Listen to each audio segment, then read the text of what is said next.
வயநாட்டில் நிலச்சரிவு ஏற்படுத்தியிருக்கும் பேரழிவு இயற்கையை அழிப்பதற்கு எதிரான எச்சரிக்கை மணியை ஓங்கி அடித்திருக்கிறது. இந்த சூழலில் மேற்கு தொடர்ச்சி மலையில் அமைந்திருக்கும் மேகமலையிலும் நிலச்சரிவு ஏற்பட வாய்ப்புள்ளது என்கிறார்கள் இயற்கை ஆர்வலர்கள். எதனை அடிப்படையாக கொண்டது இந்த பகீர் எச்சரிக்கை என்பது பற்றி விவரிக்கிறது இந்த செய்தி தொகுப்பு.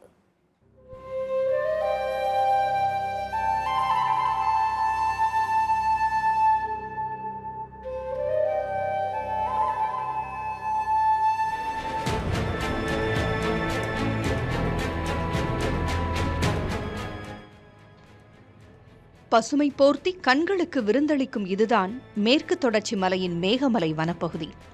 புலிகள் காப்பகமாக மட்டுமின்றி 63 வகையான பாலூட்டிகள், 323 பறவை இனங்கள் இங்கு வாழ்ந்து வருகின்றன. மேலும் இங்குள்ள சோலைக்காடுகள் தேக்கி வைத்து கசியவிடும் மழைநீரே மூல வைகையின் முக்கிய நீராதாரமாக இருந்து வருகிறது.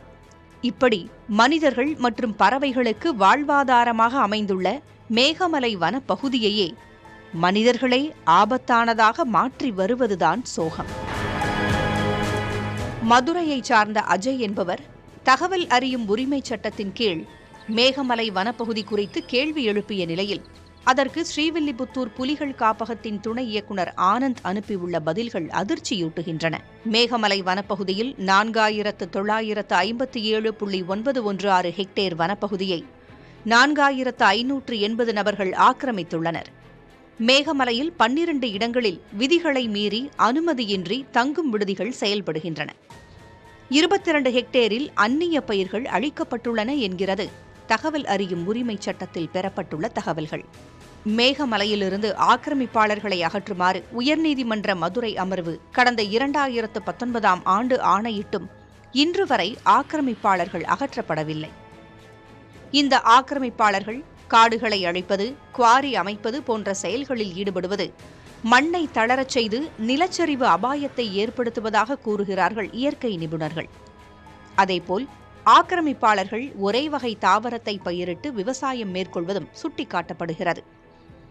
பல வகை மரங்கள், செடிகள் உள்ளிட்டவை இருந்தால் அவற்றின் வேர்கள் மண்ணை இறுக்கி பிடித்து வைத்திருக்கும் என்றும், ஒரே வகையிலான தாவரங்கள் பயிரிடப்படும் போது அவ்வாறு நடக்காது என்பதால் நிலச்சரிவு ஏற்படும் சூழல் உருவாகி வருவதாகவும் கூறுகிறார் தமிழ்நாடு அரசின் சுற்றுச்சூழல் மற்றும் வனத்துறையின் ஆலோசகர் முத்துச்செழியன். மோனோகல்ச்சர் பிளான்டேஷன்லாம் இருக்கிறதுனால என்ன ஆகும்னா, அதோடைய ரூட் ஒரு சிலர் டீப் ரூட்டா போகும், சேலோ ரூட்டா போகும். இது ரொம்ப அந்த ரூட்டுகள்லாம் மண்ணை கோர்த்து ஈர்த்து வைக்கக்கூடிய தன்மை இல்லாத மரங்கள் இந்த மோனோகல்ச்சர்ல இருக்கிறதுனால சொன்னேன் பாருங்க. அந்த வாட்டில் ஸ்பீசிஸ், அக்கேசியா ஸ்பீசிஸ், இதெல்லாம் ஆங்கிலத்தில் சொல்லுவாங்க இலவம் மஞ்சு மரம். இதெல்லாம் அப்படியே அந்த மரங்கள் இதனுடைய வேர்கள் சாயில மண்ணை ஈர்க்க முடியாத சூழ்நிலை. அந்த ஸ்லோப்ஸ் எல்லாம் இப்ப அந்த மழையால் அரிக்கப்பட்டு அங்க கண்டிப்பா நிலச்சரிவு ஏற்படக்கூடிய வாய்ப்புகள்லாம் அதிகமா இருக்குது. இதுபோன்ற காரணங்களால் மேகமலை மட்டுமின்றி கோவை முதல் கன்னியாகுமரி வரை உள்ள பகுதிகள் நிலச்சரிவு ஏற்பட வாய்ப்புள்ள பகுதிகளாக மாறி வருவதாகவும் அவர் எச்சரிக்கிறார்.